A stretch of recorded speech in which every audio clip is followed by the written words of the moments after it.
چونٹی کی سزا۔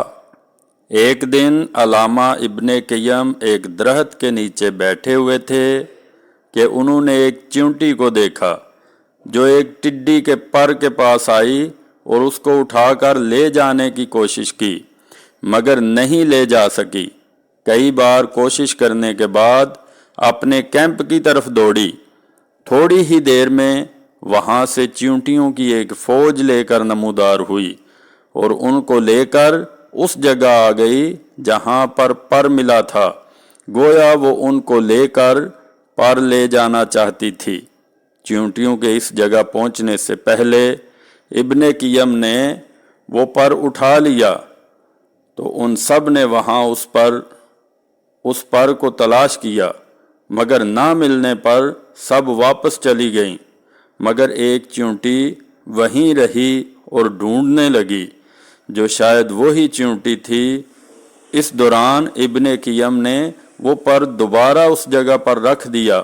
جبکہ اس چیونٹی کو دوبارہ وہی پر مل گیا تو وہ ایک بار پھر دوڑ کر اپنے کیمپ میں چلی گئی اور پہلے کے مقابلے میں کچھ کم چیونٹیوں کو لے کر آئی۔ گویا زیادہ تر نے اس کی بات کا یقین نہیں کیا۔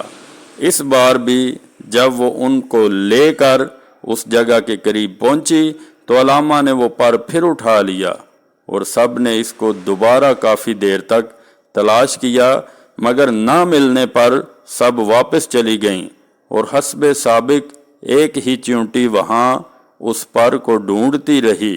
اس دوران علامہ نے ایک بار پھر وہی پر اسی جگہ رکھ لیا تو وہی چیونٹی نے اس کو ڈھونڈ لیا اور اپنے کیمپ کی طرف ایک بار پھر دوڑ کر گئی، مگر اس بار کافی دیر کے بعد صرف 7 چیونٹیاں اس کے ساتھ آئیں۔ تب ابن قیم نے اس پر کو پھر اٹھا لیا اور چیونٹیوں نے کافی دیر تک پر کو تلاش کیا اور نہ ملنے پر غصے سے اسی چیونٹی پر حملہ آور ہو گئیں، اس کو ٹکڑے ٹکڑے کر کے رکھ دیا، گویا وہ جھوٹ بولنے پر اس سے ناراض ہو گئی تھیں۔ تب ابن قیم نے وہ پر ان چیونٹیوں کے درمیان رکھ دیا۔ جو ہی ان کو پر ملا ساری پھر اس مردہ چیونٹی کے پاس جمع ہو گئیں، گویا وہ سب افسردہ اور شرمندہ تھیں کہ انہوں نے اس بے گناہ کو قتل کیا۔ ابن قیم کہتے ہیں کہ یہ سب دیکھ کر مجھے بہت افسوس ہوا اور میں نے جا کر یہ واقعہ ابو العباس ابن تیمیہ رحمۃ اللہ علیہ کو بتایا۔ انہوں نے کہا اللہ تجھے معاف کرے، ایسا کیوں کیا؟ دوبارہ کبھی ایسا مت کریں۔ سبحان اللہ، جھوٹ سے نفرت فطرت کا حصہ ہے۔ کیڑے مکوڑے بھی جھوٹ سے نفرت کرتے ہیں اور قوم سے جھوٹ بولنے پر سزائے موت دیتے ہیں۔